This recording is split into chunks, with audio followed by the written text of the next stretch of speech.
waiting patiently out there while we got everything ready to go. For anyone, well, I think a lot of you are familiar. Thank you so much for coming to Club Pre-Med, run by Long School of Medicine. I'm Dr. Judy Ann Kellaway. I'm the Associate Dean for Admissions and Outreach here at Long School of Medicine. We love helping you. The pre-med pathway is challenging. That's an understatement. And I know we've had a little bit of a hiatus here, and we're back in the game now with our monthly web chats, and hope that you'll find something useful in today's discussion. This is when we hit January, February, you know, from looking at the YouTube channel, it's often a time where we talk about MCAT. It used to be the big MCAT season this spring semester. Well, we can talk about timing and things later, but I think MCAT season is sort of all through the year. But today is a great one, and we call it Tips from the Pros.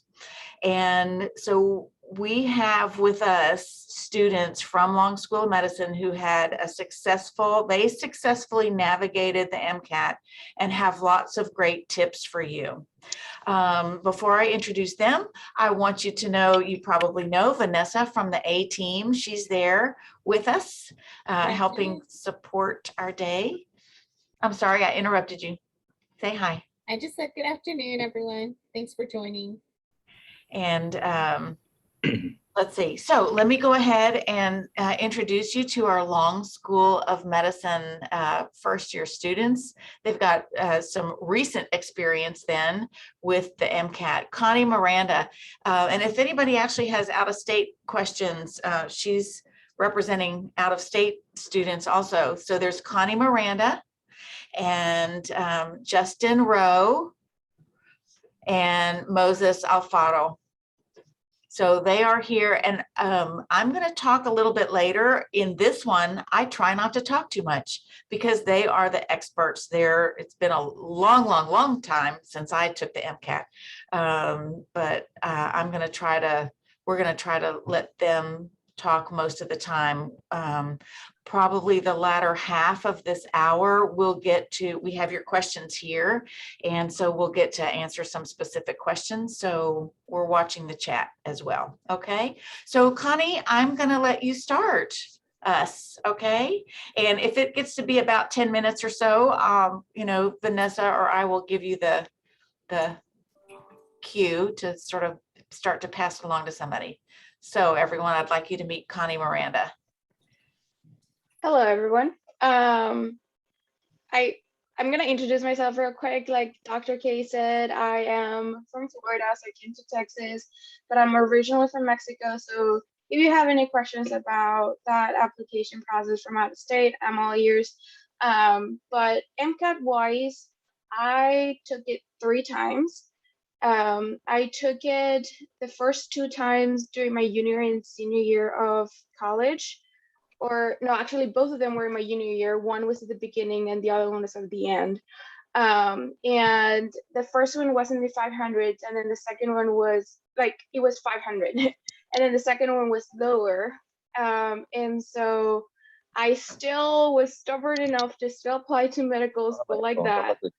I didn't get in, and so I did a postbac, and about 3 years later, I retook the MCAT, and this time I pumped it up for like 12 points. No, 14 points. So it was a big bump. And so I started reflecting what I did differently, and I narrowed it down to 5 key things. First, it's my organization skills.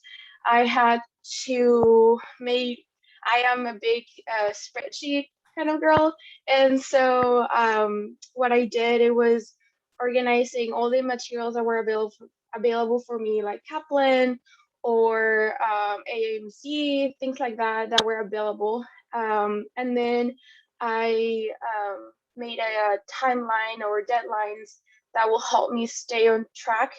I started starting very focused in May, early May, and I took it July 8th, I believe. And so it allowed me the time to study every day, practice every day. And so just make a schedule and stick to it. That's my point here. The second tip is to do as many practice exams as you can. The first 2 times, I probably did 1 or 2 practice exams. And the third time I did, I think about 12 full-length practice exams. And by this, I mean in test-like conditions, start early, take your breaks as you should, things like that.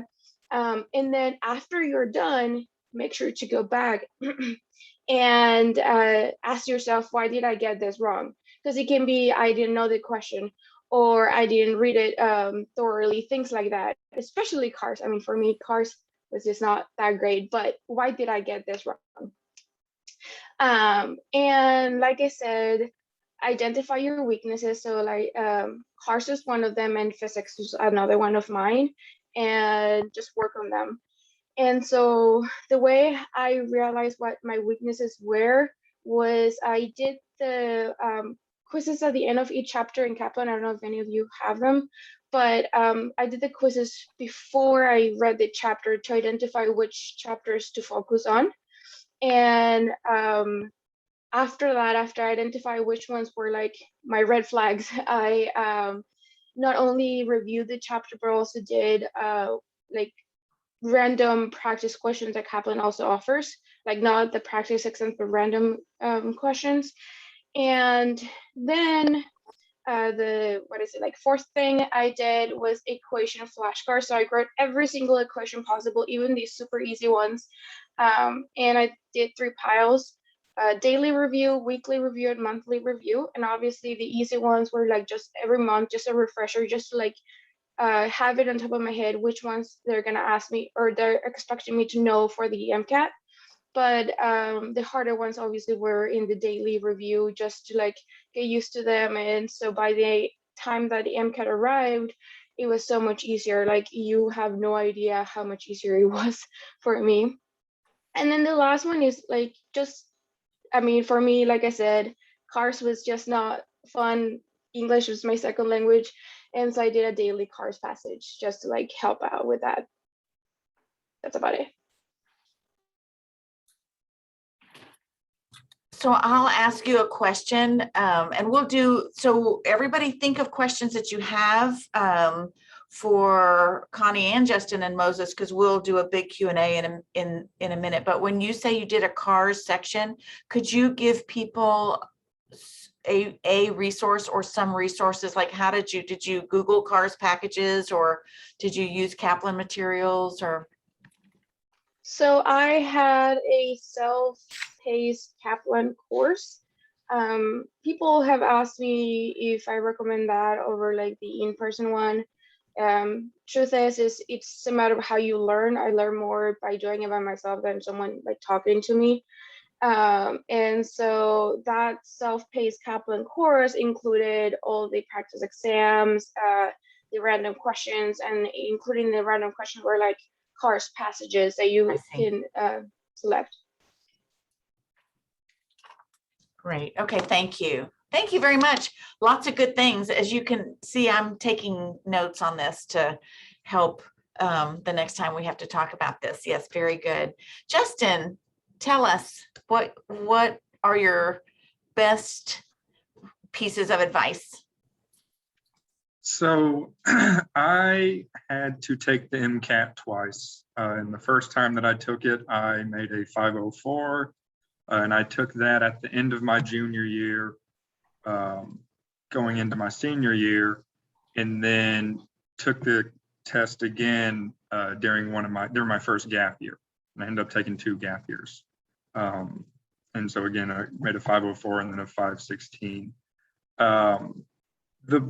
So I guess I have 4 main points. The first one, like Connie was saying, is you have to make a schedule. And as important as that is, you have to then stick to it. And so the first time around when I took my Mcat, I was like trying to juggle undergrad and all the extracurricular activities that you're doing. And I always ended up pushing Mcat studying like to the back. because I signed up for it several months in advance. And then, so in my mind, I would have time for it. And lo and behold, then I had 17 days left to study for the MCAT, and I hadn't really done much studying. And so when you make that schedule, you have to stick to that schedule too, because it's very easy, especially if you're still an undergrad, to push it to the back. It has to be a priority. And so the second year, or the second time that I took it around, I was out of undergrad and I was just working as a scribe. And that allowed me to dedicate more time. And there's definitely a way people can juggle it in undergrad. It just ended up being better for me to do it during my gap year so that I could focus on the MCAT. And so the next point that I would say is practice problems are going to be your friend. I can't stress how important practice problems are.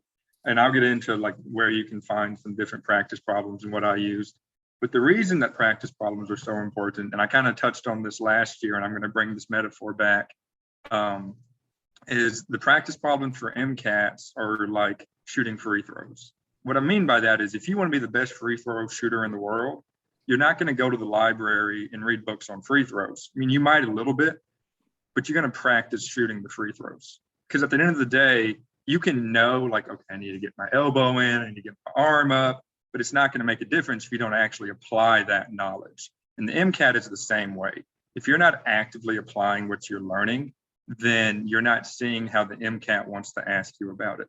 So making sure you're finding as many practice problems, doing as many practice tests is crucial to doing well. And something that I realized early on is the MCAT is a very tiring test. Like it's mentally exhausting, it's physically exhausting.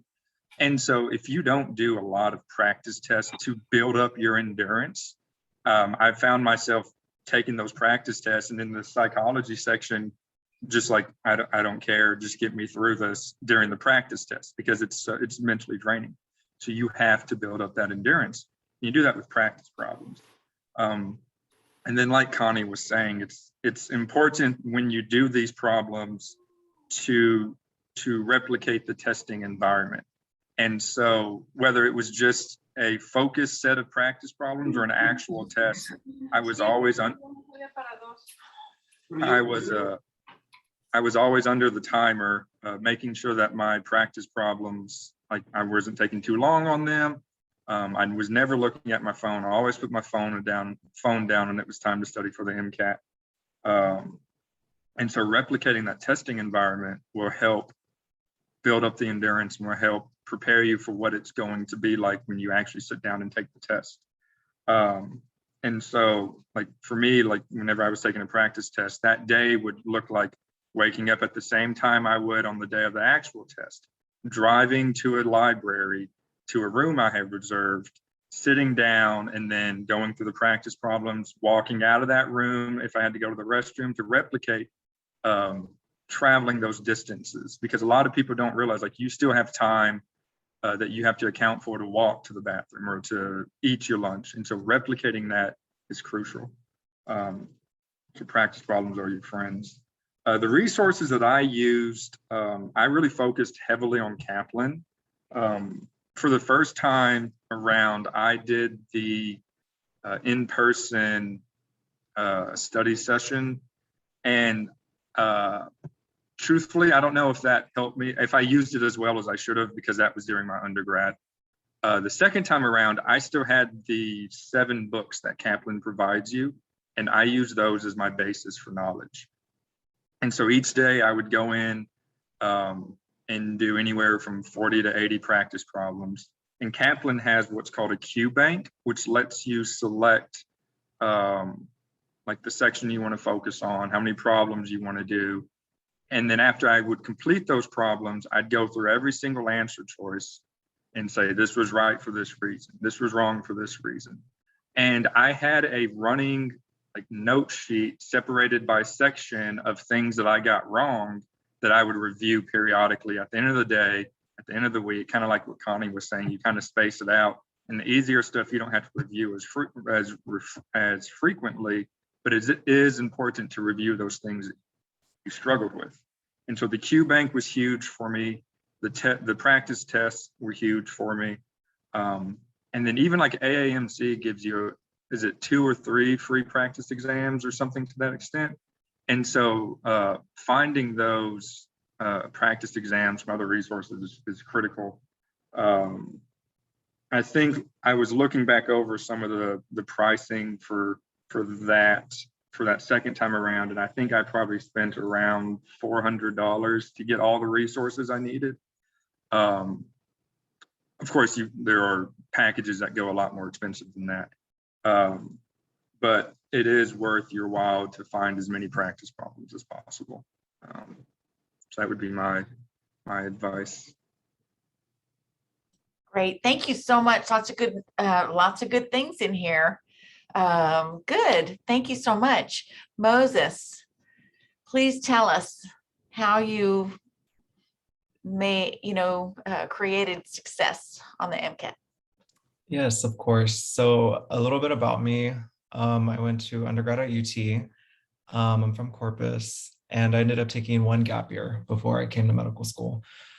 I ended up taking the MCAT 3 times. And the first time I took the MCAT was at the spring semester of my sophomore year of college. So you can already see where I was going wrong with that. But the reason I took it at that time was because I feel like a lot of us think whenever you're doing great in college and you're taking exams and you're maybe studying a couple of days in advance or even a day in advance sometimes, and you do well, you're thinking, wow, I can do well maybe on the MCAT if I'm doing this well in college. And so that's what I was thinking at the time. And so I made the naive decision to take it while I was taking biochemistry and like OChem and physics too. So it was really early. And that was my mistake. I ended up making, I think, a 496. And then so I said, okay, I need to retake this exam. It's not a good score to apply to medical school with, or really like representative of what I can bring to the table. So I ended up taking the MCAT a second time later that summer after I finished those classes. And I didn't really take it as seriously again because I just came back from studying abroad and I only had like 2 or 3 weeks left to study for the exam and I didn't really want to push it back again. So I ended up taking it again. And what happened was I took like, I think 1 practice exam before going to take the exam the second time. The first time I didn't even take a practice exam. And I think that's what really messed me up because I didn't do a lot of content review or I didn't do practice questions at all, really. And so realizing that, I said, okay, I need to be really disciplined and organized and make a schedule that ensures that I feel confident going into the exam and that I'm not going to have any regrets the day after saying, oh, I should have took more time to study this, or, oh, I should have took more practice exams or used this resource or something. So I really sat down with myself and I was honest with myself and realizing what my weaknesses were and what my strengths were. And so what that looked like was I ended up purchasing the Kaplan books, which I think y'all have heard a lot about. And I said, okay, before I do any practice questions, I need to dedicate a substantial amount of time to reviewing content. Because to me, I shouldn't be doing practice questions if I don't know the material. And that just doesn't help, even though you see the answer after and they give you an explanation. You know, to me, at least, that just doesn't help at all. And so I wanted to close those gaps in knowledge. And so I used the Kaplan books. I dedicated, I think, about a month to a month and a half with those books. And so every day I would do about a couple chapters, maybe 2 to 4 chapters a day. And I would take notes and use flashcards.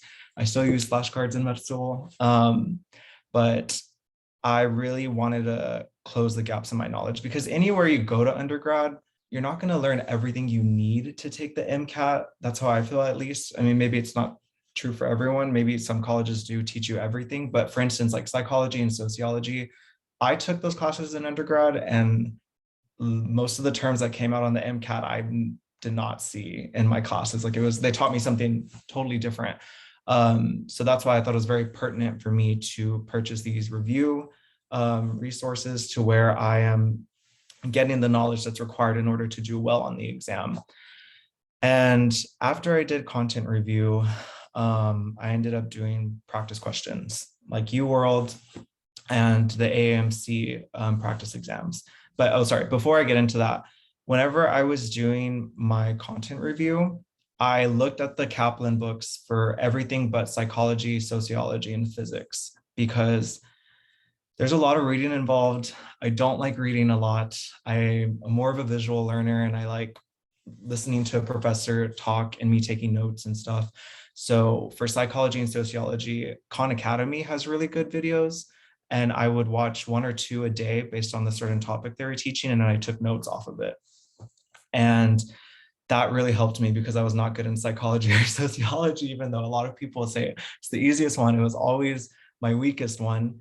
And so I wanted to really just refine that area. So I ended up doing that, and I finished all the Khan Academy videos, and I saw a huge improvement in my psychology and sociology score. I think that was one of my highest scores, subsections.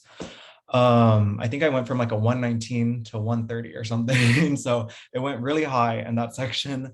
And for physics, I also used Khan Academy as well as using the Kaplan books, because physics and me just didn't go well together. And I wanted someone to explain it to me, especially the concepts, because if I wasn't understanding it in paper, I wanted someone to give me more examples to see how I can utilize that on different problems. So I used that as well.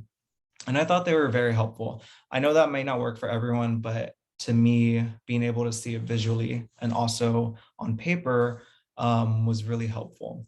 And so after about a month and a half of of studying with Kaplan, I moved on to practice questions, and I dedicated about 2 to 3 weeks on UWorld purely. There's 2,000 questions, I believe, in the bank about, and I only did about 1,200 to 1,500. I wasn't able to get through all of them because some areas I felt really confident in. Like I felt very confident in chemistry because I was a chemistry TA in undergrad. So I felt like I didn't really need to go through all of that. And I dedicated my time to physics and psychology and sociology, where I finished all those questions. And then so after that, I had about 2.5 weeks before my actual exam.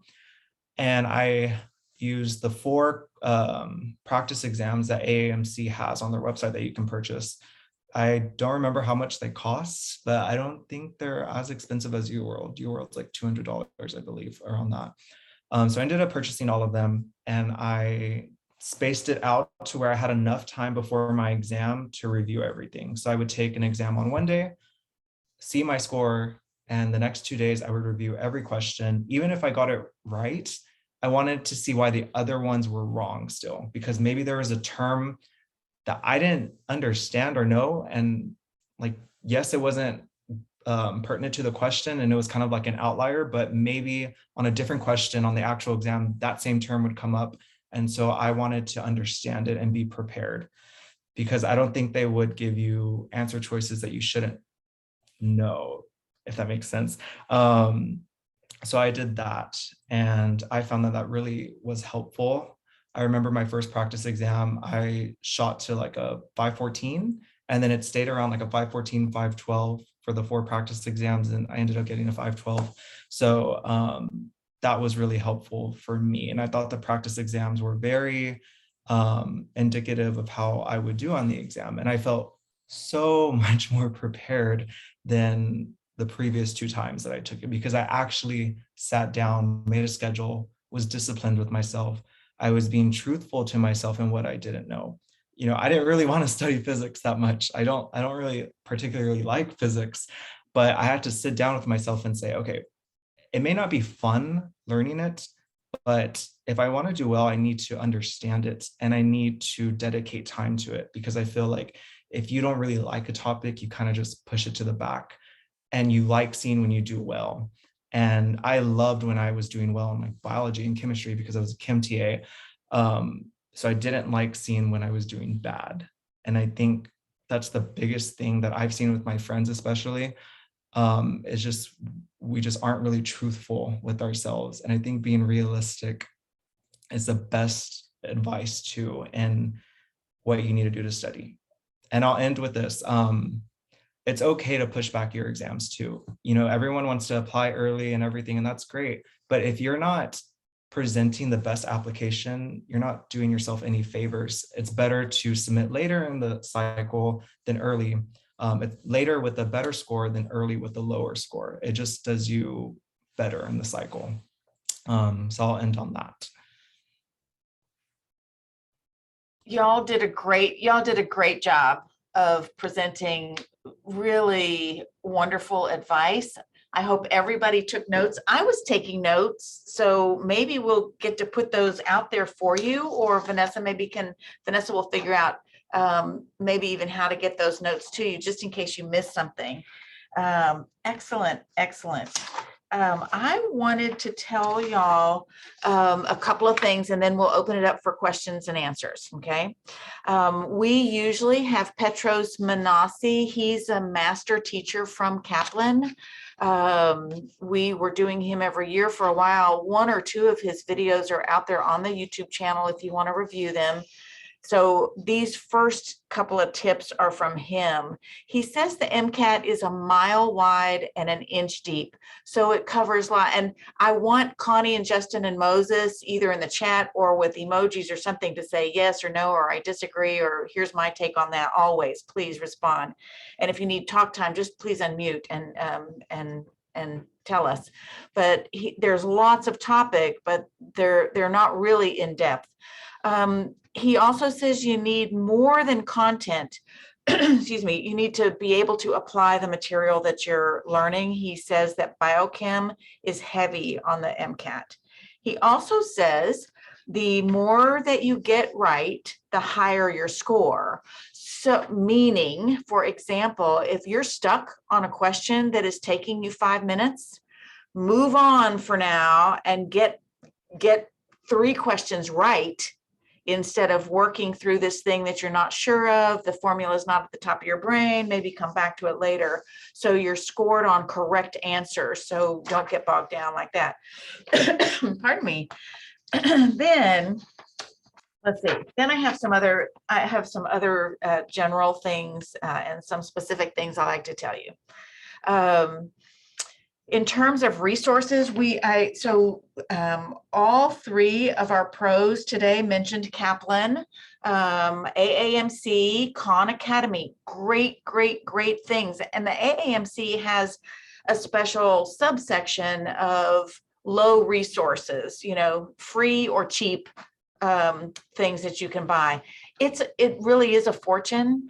It's worth spending some of your student loan money or whatever. We can talk about financing it they'll have answers better than I, but I think it's worth spending the money if it fits into your plan. The AAMC has a 6-step guide to planning your MCAT study. So you can say, I'm going to use these books and do page 1 to 100. Like day 1, but really day 1, you need to explore your resources. And that's in their 6-step guide. They want you to spend 50 hours just looking at what's out there to help you, because as you heard, everybody's a different kind of learner, so you can find the resources that are going to be good for you. The test may not, I think you heard this from our experts also, it may not be exactly what you're expecting. You heard a few people say, oh, whoa, okay, I took it early because I was doing well. I'm a good student. I did well on the SAT. I do well on standardized tests. This is a different exam, and you have to be prepared in a different way. So don't expect it to be what you think it is, Sometimes people say, Dr. Calloway, what should I be aiming for? What score should I be aiming for? Do you know what I tell them? You want to guess what I tell them? You can unmute or put it in the chat. What should you be aiming for? When you're in a course, do you aim to make a C? The highest No, possible of course. you can. Yes, you're aiming to get as high as you can. You're aiming for a 528, right? Yes. So I think that Connie put in the chat, if y'all take a peek at the chat there, it is not like the SAT. And I think that's a very common misconception, because some people, of course, do prepare. You know, we put our kids through vocabulary cards and things like that. It requires much more intense study. Excuse me. Here's some other things in general. Again, don't take it on a whim or to see what it's like the first time. You know, don't take it for fun. I did that too. Who I think Moses mentioned it. Yeah. So some of us did that. You know, I think I can do it. Let me just go for it. That's just not the way to do it. Look at all of those resources. Oh, I mentioned Kaplan, AAMC, Khan Academy, as did the experts, but I've heard also of success, positive reviews from pre-meds on exam crackers, Princeton Review, of course, you know, and most time people are asking, are you a Kaplan person or a Princeton person? You need to look at what they're providing you and see. YouTube and Reddit, of course, have some. I would maybe say use a little caution, but there are lots of good resources out there on those things. And then something that I think, have y'all heard of Altius? I think of it as kind of a little sleeper resource, but they do, look at their website. They offer mentorship. You get one-on-one with people. And sometimes that's the key. In this world where we're a little more disengaged from people, maybe that's what you need is your person to help walk with you through this. So I would look at Altius, and we might get them to come in and do a little presentation for us also. Take it when you're well prepared. Change your study habits if necessary. So in preparing academically and looking at all your resources, you get yourself organized, you make a plan. That timeline is pretty important, okay? And people will tell you it takes 3 to 6 months of intense study. So when people take it in the third year of college, in your spring semester of your junior year, oh my gosh, we could not, so that's on a traditional timeline. People have done that forever. You know, spring semester college, I'm going to do my Mcat. For so many people, it couldn't be a worse time. It couldn't be a worse time. You're taking all of your hard sciences. You know, you're at the point where you're in the middle of community service, research, and healthcare activities, and the Mcat needs more attention than that. Okay, so I would say, and you want to do that to be ready for a May 1. You know, getting that application ready. I would say defer the application. And if it's late by a few months, okay, but it's better if you have, it's a better application, as Moses, I think, said, you know, it's better if it's a strong one. The other option you can do, if this is possible for you, is to finish your semester strong with great grades, you know, do well on the finals, and then take a couple of weeks off and use that summer, at least 6 weeks of that, to hit the Mcat study hard, having prepared maybe how you're going to study. Sometimes people reach out to me and say, oh my gosh, I'm just like freaking out. I'm freaking out. And commonly the issue is that you made this beautiful plan. You did everything right. You're looking at all your resources. You have a study plan. You're trying to be very organized, but life happens. You're a little over optimistic about what you can accomplish in that timeline, and so you're behind. This is a very common problem. And instead of fretting and working yourself into a frenzy about it, you revise your plan. And if you revise your timeline, and that means, okay, I'm not going to take this test at this time. I need this much more time, and you move it, that's a good thing. Okay, so yes, you should try to make a realistic plan. You should try to stick with your plan with daily work, not getting derailed for a few weeks or coming back. You can't do it like that. You have to do it every day. But keep that in mind too. Sometimes the best thing, and to relieve that anxiety, you can't study the best way that you can. You can't learn the best way if you're anxious, overly anxious all the time. Take it from the medical students. Is that right? You can't learn while you're worried.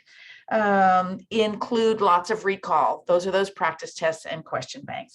I also want to add this piece, and I think that Connie, Justin, and Moses would agree. There's this piece that is very important, and it's your fortitude, it's your mental status, it's your attitude about the whole thing. Okay, and if you, so I'd like to suggest that you stay positive, study with a smile, go back and look. I know, easier said than done, but you can force yourself to do it. Some of you have seen, some of you were there for the, it's on the channel, superpowers. Okay, there's a superpower talk, and there's a section of that on confidence, but I love the one also on positivity.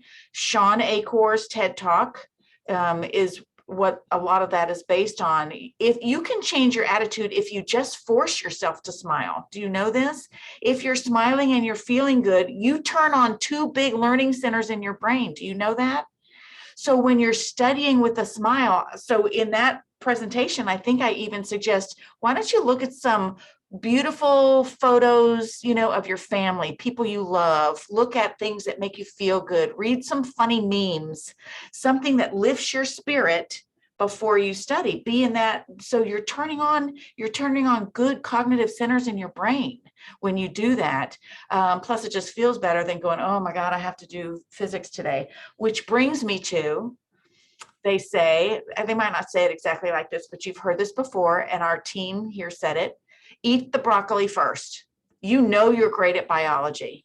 You know you can't stand physics. Okay, so number 1, get rid of the attitude. Love physics, love it every day. Write it on your bathroom mirror so you're brushing your teeth going, I rock physics. Okay, so change your attitude about it and then do that first. You heard them say how they did that. They picked the things that they were missed or the things that they were weak on.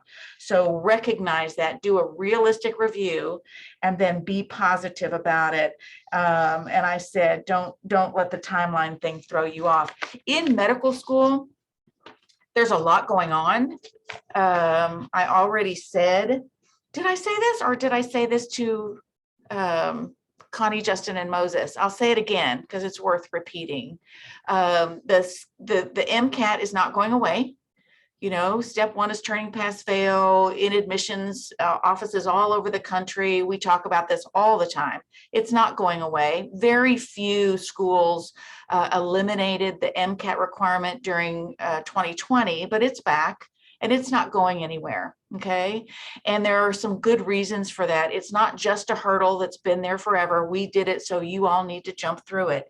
Those are skills that you will use every day in medical school. Gathering large, having large amounts of material coming to you with a very fast pace, high volume, deep complexity. You need to learn how to handle that. So the study skills that you learn and accomplish to be successful on the Mcat make you a stronger medical student. And there are actually studies to prove that point. So it's not, don't think of it as a pointless thing. Know every day when you're doing this hard work that it is going to help you in the future. You know, you're going to have those skills forever, that those organizational skills, but add the superpower piece to it. And I didn't do the confidence. I'll say it for people who aren't aware. Please go back and watch the superpower video. The confidence one is awesome. And these are physiologic changes. So your attitude is not, you know, you can make this happen.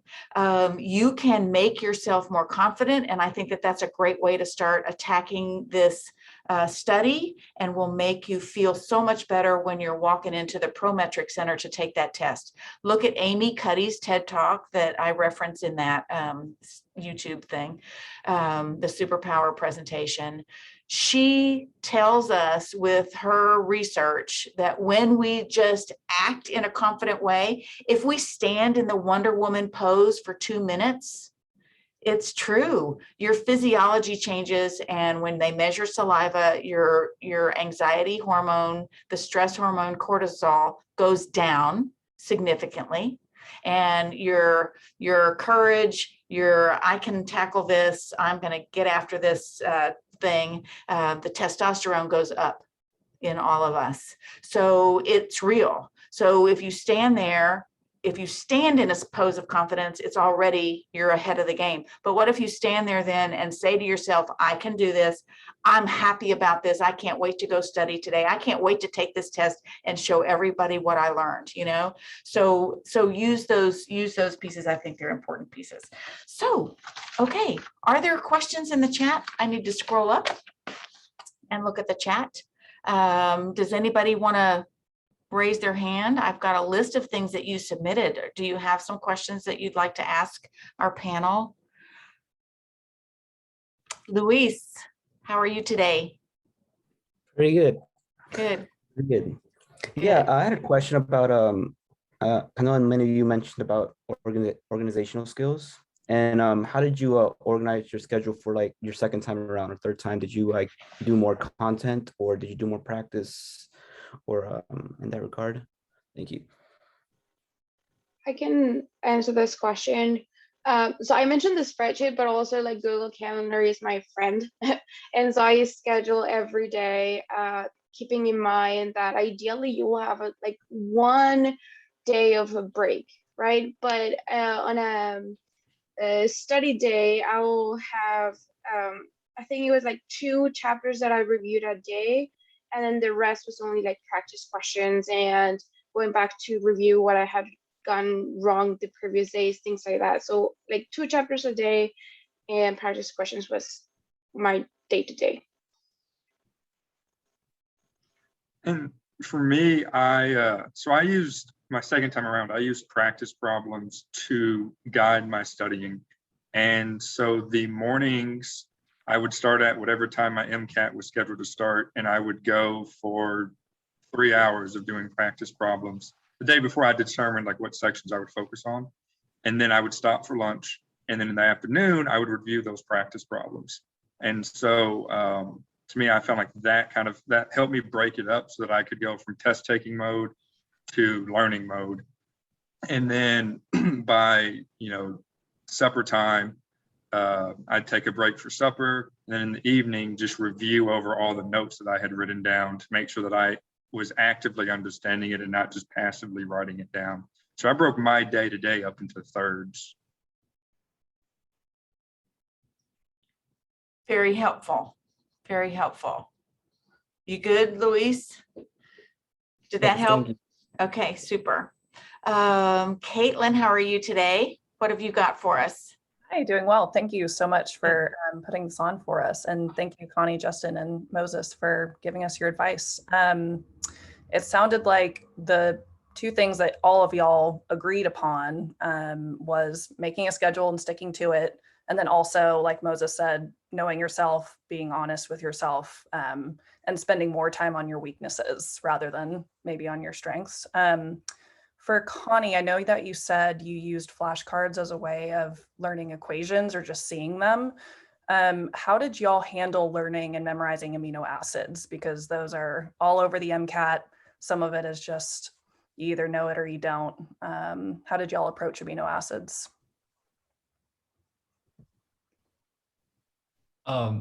If I'm being honest, for amino acids, I just wrote all of them out about 3 to 5 times because for me, the way to memorize them was just doing that. And I feel like whenever I write stuff out, it just sticks in my brain more.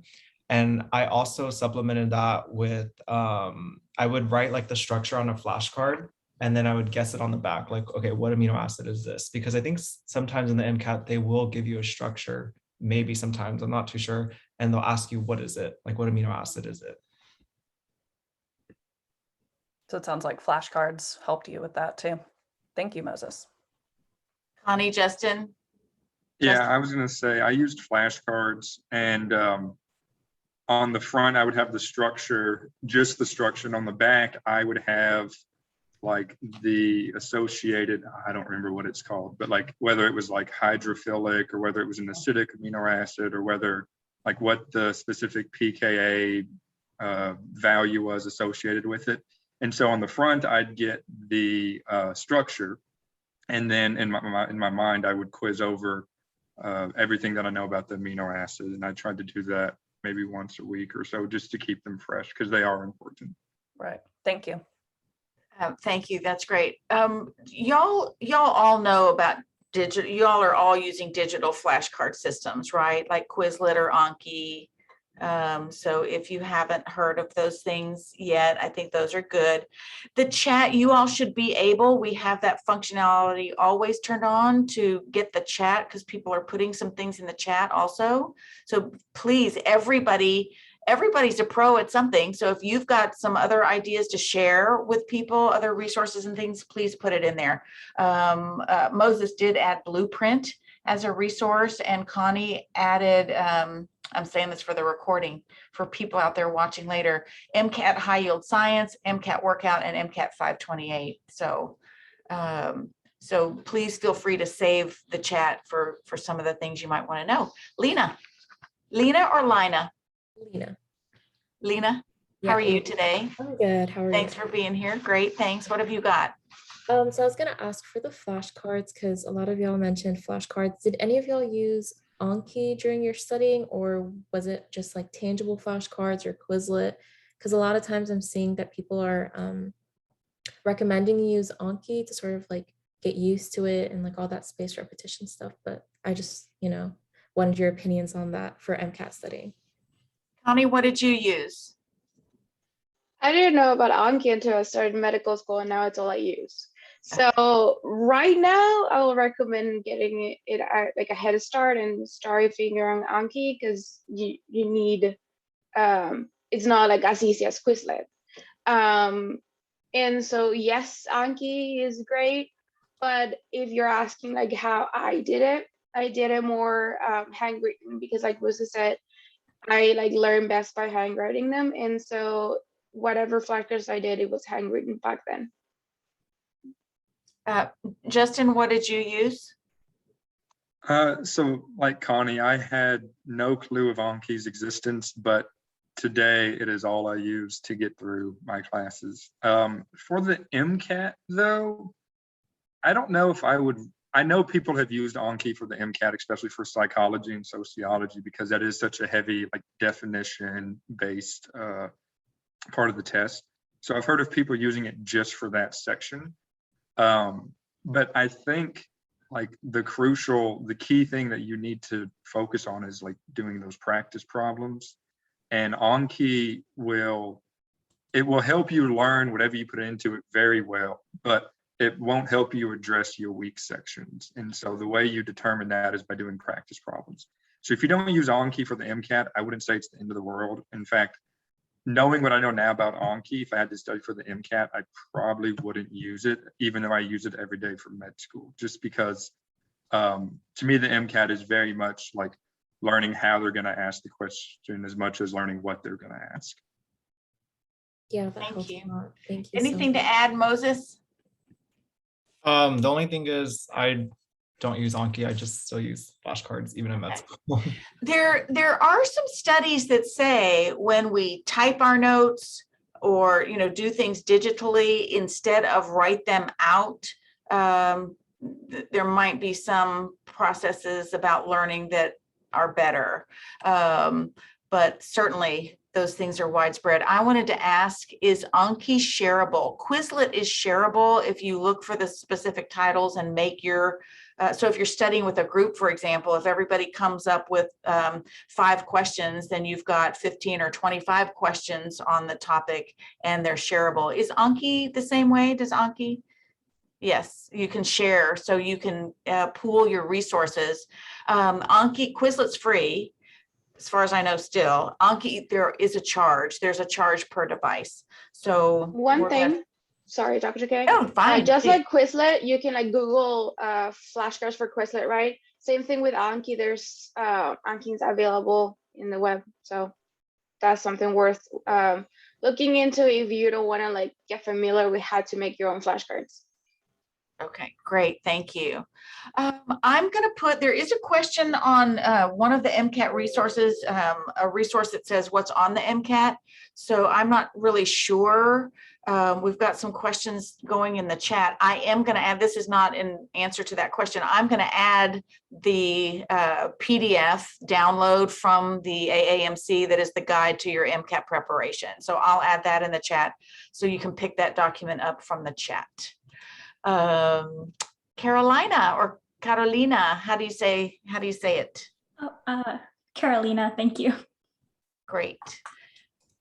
So I was wondering, like, since you guys are in med school now and have probably had to learn like different study tips, like study tricks throughout your time, is there like anything that you would have done differently, like using the skills you've gained throughout your time in medical school?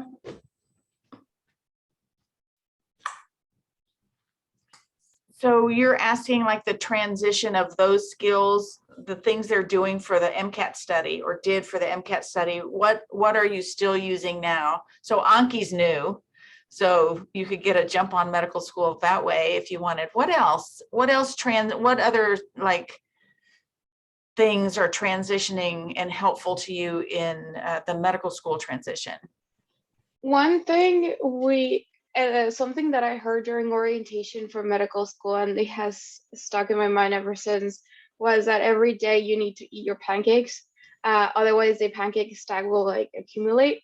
And so that's something that it's a reality for MCAT. You have to, like we have said many times, stick to your schedule. Otherwise, it will accumulate. Like it's not going away. That material is just not going away. And so there's a lot to cover. But like it's not like it's gonna like there's nothing that's gonna be added or anything. It's just like that's the material I need to cover by this day. So you just make a schedule and every day review something. And yeah, I think that's the key for medical school, because if you don't review your material any in a day, it's just gonna accumulate and you don't want to deal with that. Great. I will say the biggest skill that I got from the MCAT for med school is how to digest as much information as you have to. I remember in some of our lectures this year thinking like, man, I spent an entire semester learning biochemistry and we just went over it in 2 days. And so with the MCAT, like you do have this large amount of information. And so learning how to digest through it is a skill that will transfer to medical school for sure. Great. Thank you so much, Justin. Moses, anything to add? No, just what they said as well. Okay, great. Thanks. Okay. I wanted to say, I put in the chat, I think the MCAT is great, a great way to start your gap year, as I said before.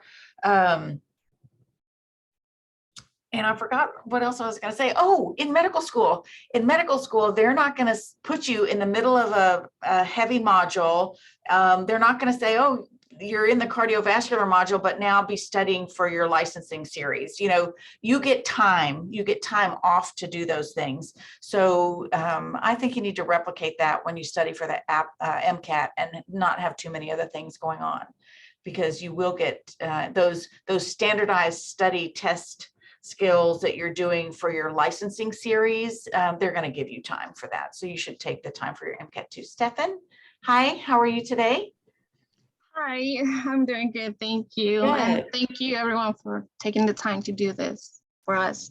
So my question is, what tips do you guys have for cars? English is my second language, so I find myself getting the wrong answer because I did not understand like one word. So is there any like resources where I can expand my vocabulary, or how you guys, I guess, your process when you encounter like a word that you did not understand? So actually, I was just typing that out in the chat, and so now I'm gonna just answer that. Just like you, sometimes there are passages that I had no clue what they were talking about. Even in the actual MCAT, I'm like, I don't know what this is talking about, but I'm just gonna like struggle through it. And so I learned to like not not be freaked out about the fact that I was not like really comprehending the point. But I worked on my test taking strategies as to, I think they were like extreme answers. Don't choose one that says always or never, like things like that. It helps you out and it narrows you down to maybe the one or two, and then you can figure it out based on the passage. Something that really helped me a lot. And so the cars subject book in Kaplan has a lot of strategies that they talk about, and I'm sure there's a lot more resources out there that tells you how to tackle these passages. The ones that actually I knew more of what they're talking about, what helped me was highlighting keywords. And it's not like, when you think everything is key and it's all yellow. This is not the strategy for cars. It's more of this sounds like the most important thing in this paragraph. I will highlight it, and it can also help you in coming back to that paragraph when you read the question. You're like, oh, that's right, I highlighted this. It's easily identifiable. Another strategy that I learned was making an outline. It did not help me as much. I thought it was going to help me a lot because I learned more like writing it out, but during the actual test, I was too freaked out to write anything. I don't know, it was weird. But for cars, just that, like trying to figuring out what's the key in that one paragraph instead of the whole passage for me as English is my second language. So I would add to, we know that people who are readers might have some advantage in various types of academic work. So, and I think people in college or busy people like you are, don't often have time to read. But and I mean something fun. I mean, you should go get something fun, and every night before you go to bed, read for 20 minutes, like your mom tried to do with you when you were 3 and 4 and 5. Just read, but this time read a few minutes just for yourself. And I think it would be good for you in so many ways. I use I have a Kindle now. I like real paper books, but the Kindle is nice because there are lots of words accumulated in my Kindle dictionary, because you put your finger on it and it gives you the definition, and then it saves those for you. And I'm sure there are deals out there for Kindles. But the other thing is I have a free dictionary app on my phone that's full of things that I look up all the time.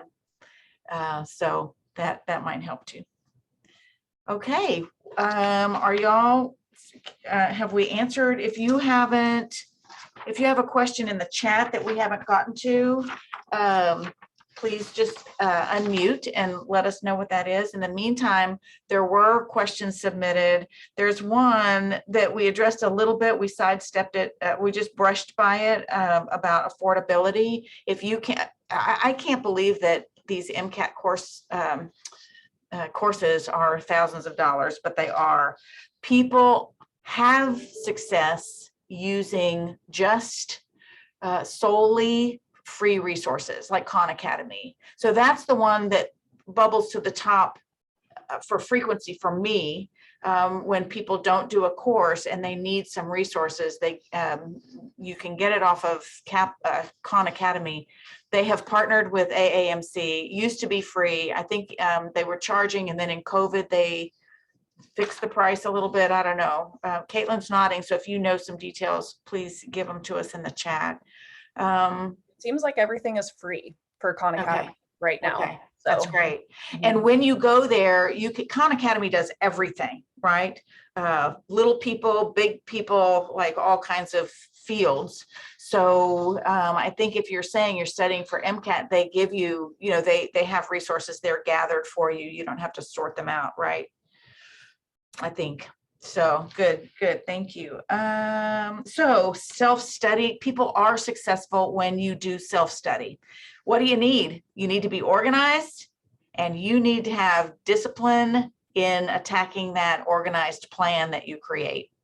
That's presentation number 1, application workshop. Caitlin, what have you got? Yes, sorry, just to touch on the affordability note. No, I have yes. heard if money is an issue, which is a very real thing for these expensive products, I have heard that if you are going to dedicate money, that you should put that towards the official AAMC resources, because they are in the end the ones the who test take people. the exam. Uh-huh. So, and they have full-length practice exams that you can buy. Can't remember, I don't know the price off the top of my head, but I have heard from others, if you're, you know, strapped for cash, but you have a little bit to give, the AMC full-length practice exams would be a good place to start. So just a note. Great advice. I think that's great advice. Thank you. Any more hands, any more questions? Randy says if you're on the fee waiver plan, though, Kaplan gives you a discount. Maybe other people would also. And you can get a payment plan. And so that's good information.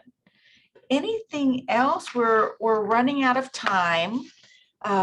So I'm going to say thank you so much to Connie and Justin and Moses. Thank y'all so much for being here. I think it was very helpful. I learned something every time we get together.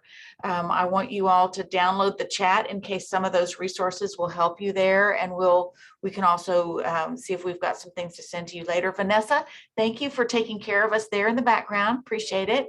And to all of you, we need to unmute and say, I forgot to say hello the real human way. So let's unmute and say bye.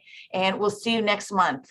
Okay, we'll send you the email on the next topics and date and time. Okay, so thanks for being here. We hope we helped you a little bit. You're very, very welcome. Unmute so we can bye. Bye. Bye. Bye. Thank you all so Next much. time. Take care. Bye. Bye-bye.